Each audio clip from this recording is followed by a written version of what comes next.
عمران خان صاحب کی ملاقاتیں بند ہیں, انہیں قید تنہائی میں رکھا گیا. یہ بہت بڑی تکلیف ہے. میں نے ایک عید ISI کی حراست میں قید تنہائی میں گزاری تھی.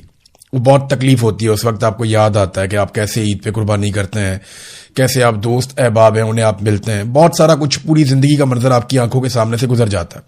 لیکن عمران خان صاحب ایک بہت بڑے مقصد کے لیے اس وقت جیل میں ہیں اور وہ ان چیزوں سے بہت آگے اپنے آپ کو نکال چکے ہیں. لیکن ان کا دشمن, ان کا مخالف, وہ ان چیزوں سے آگے نہیں نکلا. وہ چھوٹی چھوٹی تکلیفیں دے کر یہ سمجھتا ہے کہ وہ عمران خان کو توڑ لے گا. دیکھیں, ہر آدمی کی ایک لمٹ ہوتی ہے. بہت ممکن ہے کل کو کوئی ایسی ڈیولپمنٹ آئے کہ ہم سب حیران ہو جائیں, لیکن بظاہر جو دکھائی دیتا ہے عمران خان جتنی مار کھا چکا ہے اس کے بعد تو ٹوٹنا اس کا بنتا ہی نہیں ہے.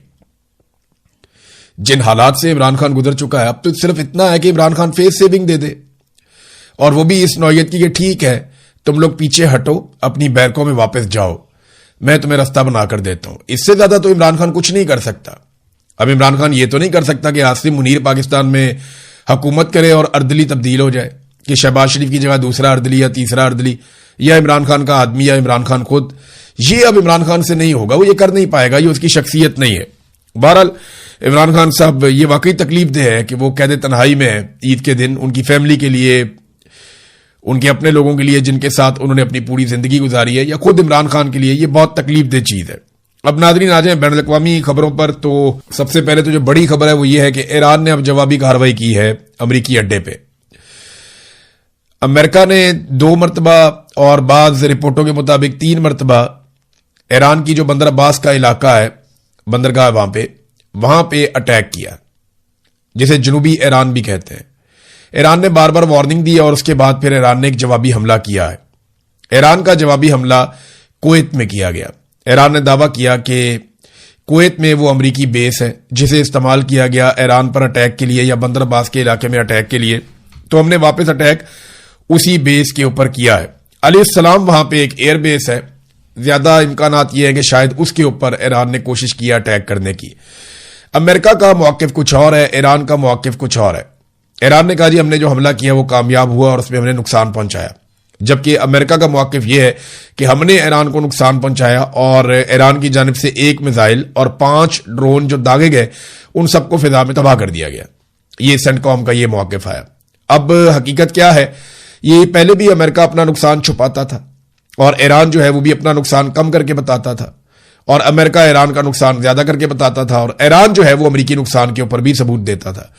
تو اب معاملہ یہ ہے کہ آنے والے دنوں میں پتہ چل جائے گا کہ کویت میں امریکہ کو نقصان ہوا یا نہیں ہوا. لیکن ایران نے بڑے لمبے ٹائم کے بعد, لگ بھگ 2 مہینوں کے بعد, واپس ایک جوابی کارروائی کی ہے جنگ بندی کے بعد. اور یہ جوابی کارروائی جو ہے اس میں اضافہ ہو سکتا ہے کیونکہ ایران نے ایک سٹیٹمنٹ بھی یہاں پہ جاری کیا ہے, اور ایرانی قیادت نے ایک اعلیٰ سطحی میٹنگ کے بعد یہ باقاعدہ اعلان جاری کیا ہے کہ اگر امریکہ نے دوبارہ حملہ کیا جنوبی ایران پر تو فوراً شدید رد عمل آئے گا. اس کا میکینزم بنا لیا گیا ہے. دیکھیں, اس کو آپ سمجھیں کہ ایران نے ہولڈ کر لیا تھا اپنی پوری فورسز کو, اور انہیں یہ آگاہ کر دیا تھا کہ کوئی بھی حملہ کرنے سے پہلے اجازت لینی پڑے گی. لیکن جب حملہ ہو جاتا ہے اور ایک جنگ والی سچویشن شروع ہو جاتی ہے تو پھر ایران اس کو خودکار سسٹم پہ ڈال دیتا ہے کہ جیسے ہی حملہ ہوا آپ نے فوراً جوابی کارروائی کرنی ہے, فلاں جگہ پہ کارروائی کرنی ہے, آپ کو کسی حکم کی ضرورت نہیں ہوگی. پھر ایران میں یہ پرابلم بھی ہے کہ ان کی قیادت کو نشانہ بنایا جاتا ہے, چاہے وہ فوجی قیادت ہو, چاہے سیاسی قیادت ہو, چاہے مذہبی قیادت ہو, تو نشانہ بنایا جاتا ہے.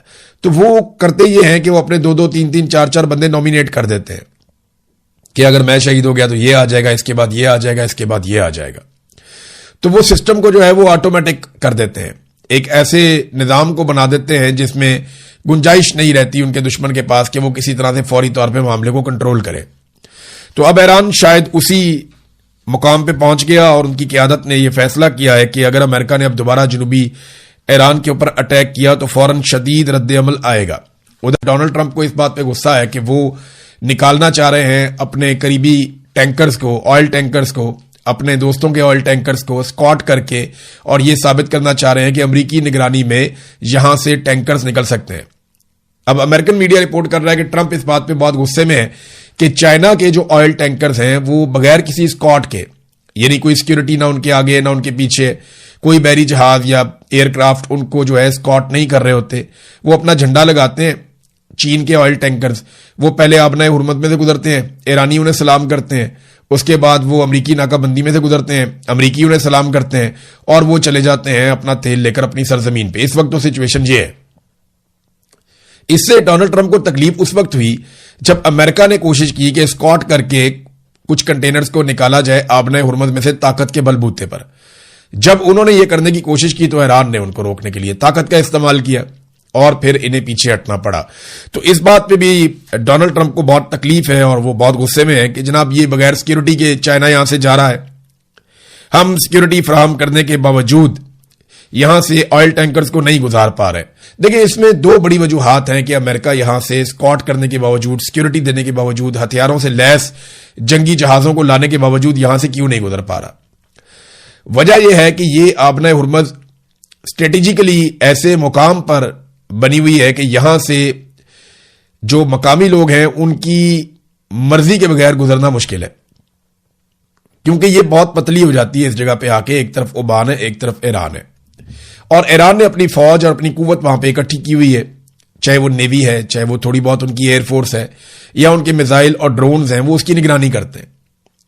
پھر سمندر میں ایران کے پاس کچھ ایسے ہتھیار ہیں جن کا توڑ بھی نہیں ہے، پھر اس نے بارودی سرنگیں بھی بچھا دی ہیں پانی کے اندر، اس کا صرف ایران کو پتہ ہے کہ وہ کہاں پہ ہیں یا نہیں۔ تو یہ جو آبنائے حرمز جو پہلے ہی بہت باریک ہے اس کو اور باریک کر دیا وہاں پہ جگہ جگہ پہ ایران نے بارودی سرنگیں پانی کے اندر بچھانے کے بعد۔